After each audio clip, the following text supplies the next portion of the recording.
This podcast is brought to you by Shield Bearers. Shield Bearers is a consulting agency helping churches and religious organizations protect parishioners from active shooter situations. They provide trainings to your team, help create systems, and implement safety measures to protect your house of worship. To follow them on Facebook, they're at Shield Bearers Consulting, or to contact them directly, dial 609-232-2711. 609-232-2711.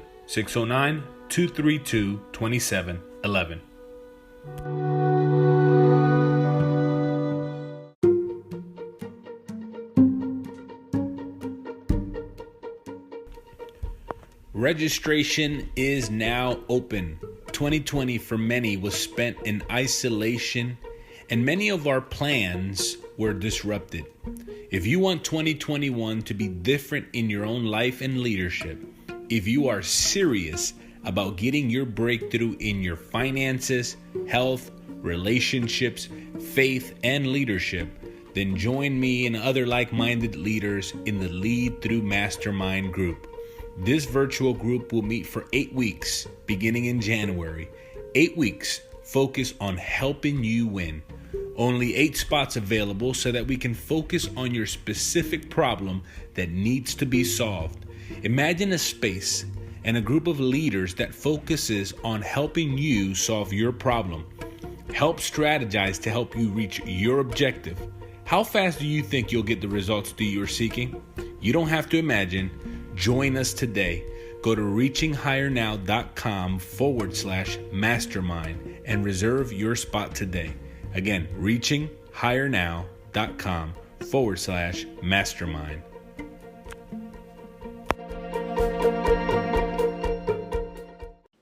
My name is Jose Vargas, and I am on a mission to help you create breakthroughs in your personal and professional life so that you can grow and lead your life with excellence. Welcome to the Jose Vargas Show. This podcast was created for leaders to help leaders strategize to create breakthroughs. I am your host, Jose Vargas. Thank you for listening.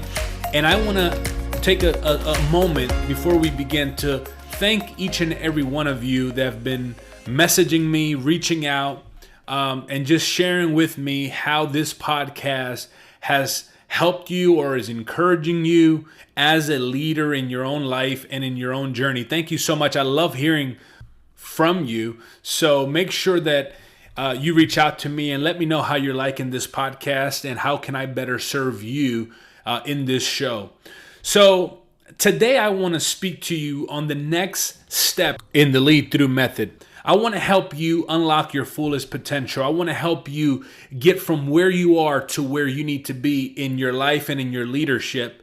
And so I've been talking over the last few episodes in this show on the Lead Through method. And so I want to help you not only get breakthroughs, but lead your life in the direction that you feel that you're called to lead your life in. And so in this next stage of the Lead Through method, I want to share with you a story. I was setting up my sleeping bag inside of a military C-12 airplane on top of a thin blue mat that I bought just a few days before this trip. We were already in the air. We were an advance team traveling to Portsmouth, England. I think that's how you say it. I'm not sure, but it was in England on the south coast, to be precise, to protect the President of the United States. And I was excited to go, it was a historic trip. It was the 75th anniversary of D-Day. Now, I was not only able to see the brave men and women, right? Some women were there, who fought on D-Day on June 6, 1944, but I was able to speak to some and help another gentleman by walking him to the bathroom. And I count it an honor to be in the presence of such brave men.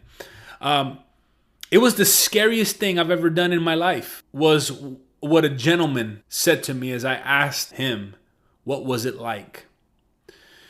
And we've seen scenes in movies of how these brave men jumped out of boats with heavy duty gear and they were being shot at by the enemy, many running to their own deaths. Many died that day in 1944. all for a righteous cause. And that was the turning point in the war. But I would like to take this moment to highlight the boats that were used. And I recently came across this story by listening to someone share it. And I want to share it with you because not only the boats, but the creator of the boats, Dwight D. Eisenhower, who later became president, he credited this man of winning World War II. That's powerful. And his name was Andrew Jackson Higgins. He created the Higgins boat. And I'm going to read to you this article from uspto.gov. And it says, in the early hours of June 6, 1944, more than 135,000 Allied troops stormed the beaches of Normandy in northern France. In spite of stiff resistance and heavy losses, the largest seaborne invasion in history prevailed, paving the way towards Nazi Germany's surrender 11 months later. This staggering logistical feat could not have succeeded without the efforts of a rough and tumble shipbuilder in New Orleans named Andrew Jackson Higgins. With the aggressive self-confidence of a heavyweight champion, he quickly opened new plants in anticipation of the military's needs and exhorted his workers to churn out boats as fast as possible. In the high rafters overlooking production, I want you to check this out. In the high rafters of overlooking production on the production floor, he hung huge banners that read, "The guy who relaxes is helping the Axis." As Higgins Industries production increased, the company expanded from one boatyard with 50 employees to 7 plants employing more than 20,000 people. Talk about motivation. As you look at your life and your leadership today, knowing not only what you want is important, right? Not only knowing what you want, that's important if you're going to get it, but also knowing the reason why you want it. And that's probably equally important. Higgins would post pictures, at least that's what they say, right, of Hitler in the bathrooms to kind of remind his workers why they were there in the first place. Don't slack off. Don't slow down. Let's continue our efforts to building these boats so that we can win this war. Knowing why you want something and why you do something is so critical in you staying the course to obtaining it or becoming it.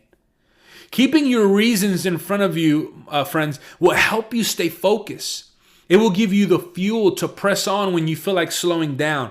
It will help you keep working while others are slacking. It will help you continue to dreams while others are settling. Your reasons for doing something is the thing that drives your passion, if not the thing that gives it to you.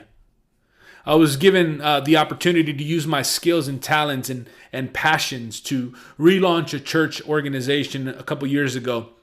And when I officially became the lead pastor of the organization, I had about 11 people who stayed at the church.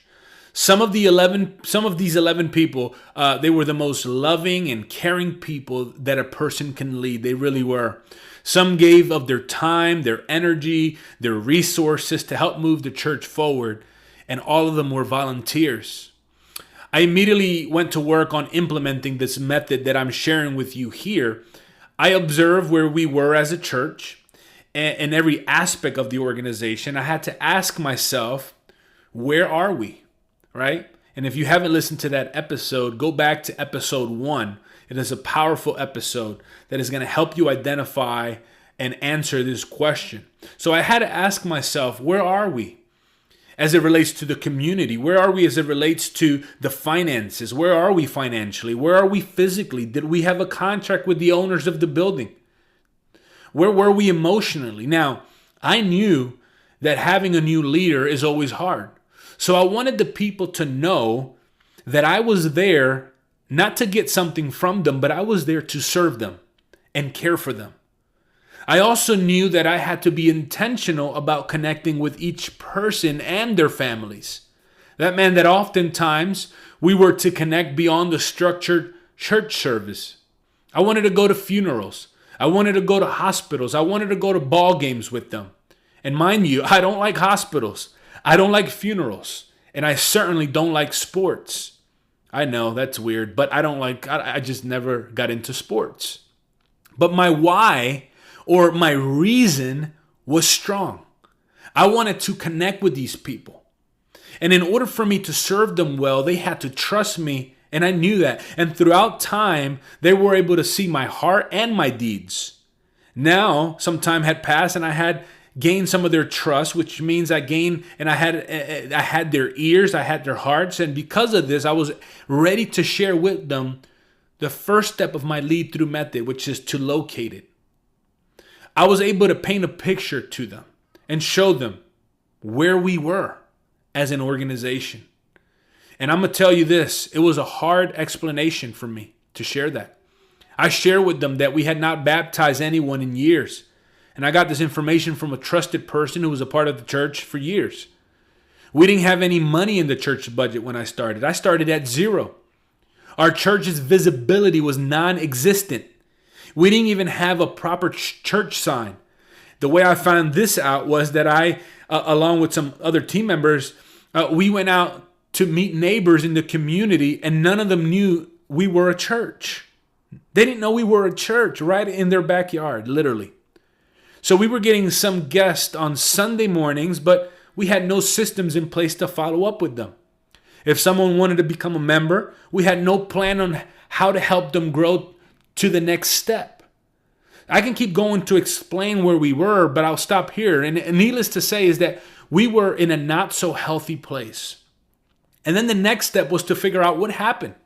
And I call this step, and listen to episode 2, dissecting it. And in this stage, I answered the question, what has led us here? I realized that where we were, right? We were in a not so healthy place, but what led us here? And I realized that we were there because of how mismanaged the organization was prior to me coming there. I had to show them the reality of where we were prior to showing them where we wanted to go, which is the next stage, which is called dreaming it or dream it. This is where we outline goals. We shared the vision and with shared values on how we could influence that community. But to solidify it and to make it stick, I had to convey the foresee it stage.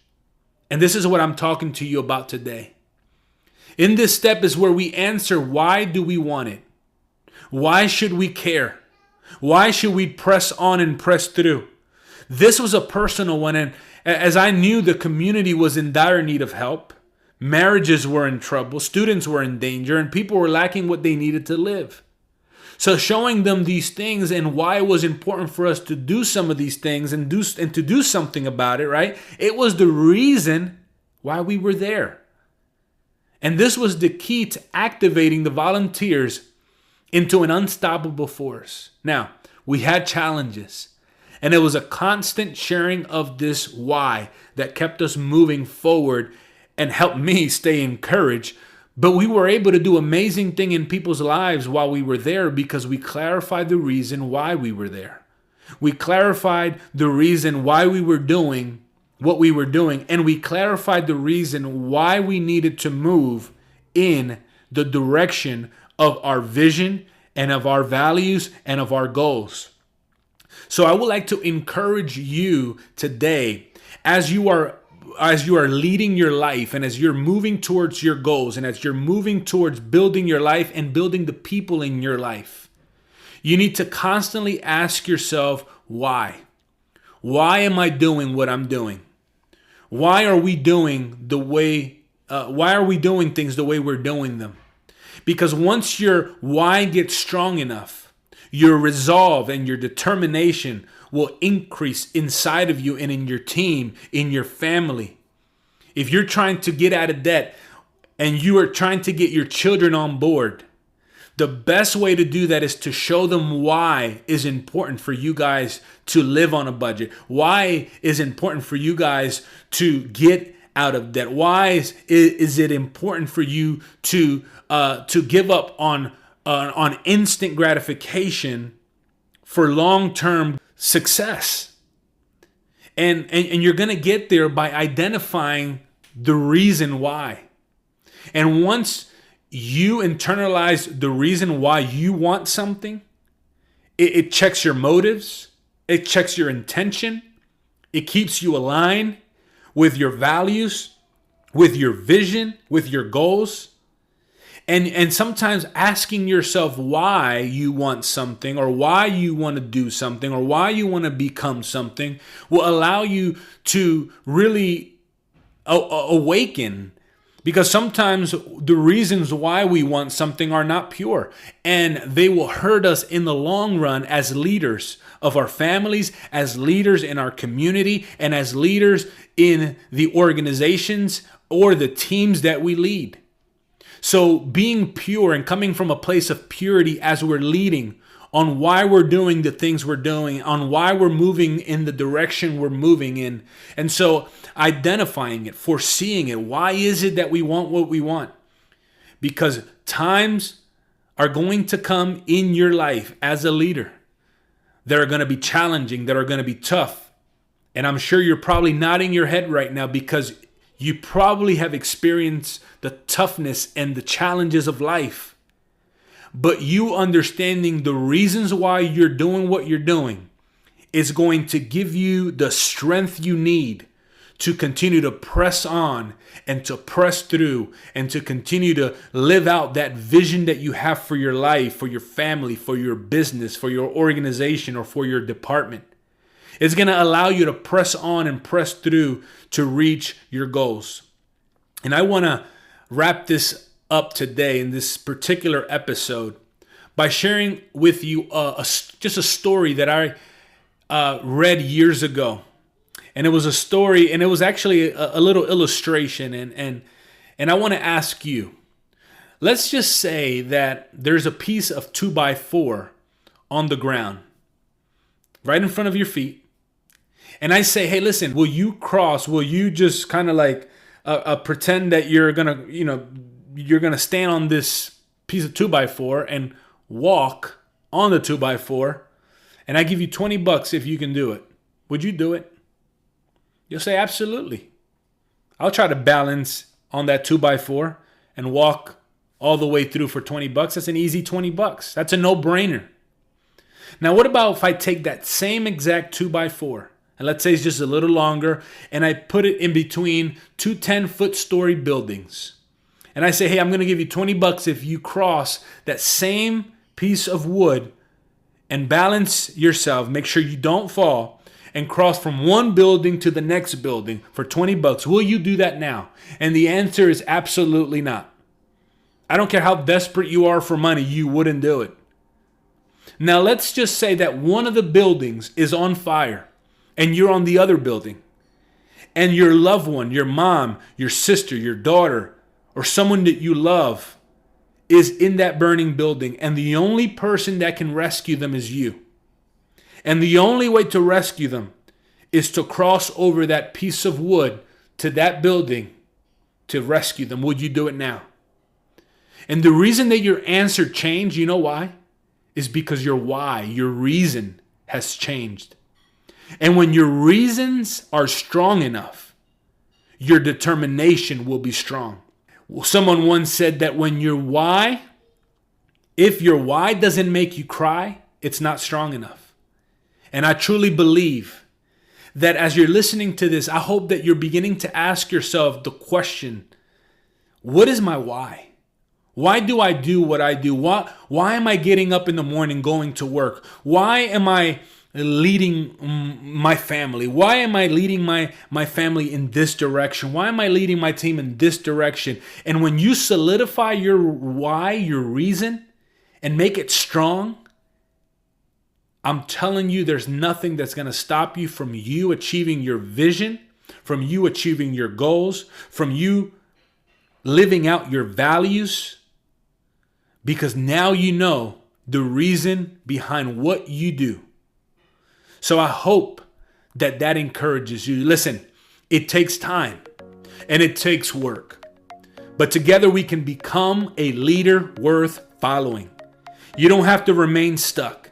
You don't have to put up a front. but you can take actionable, practical steps to get breakthroughs and not just accept your life, but lead your life towards excellence and towards impact. Because isn't that what we want? We want to have impact in the world, and we want to impact the people in our lives. Thank you for joining me today. If this episode was encouraging to you and if it helped you, would you please consider sharing this podcast with another leader? It'll help us spread the word and the message. I thank you, and I see you soon.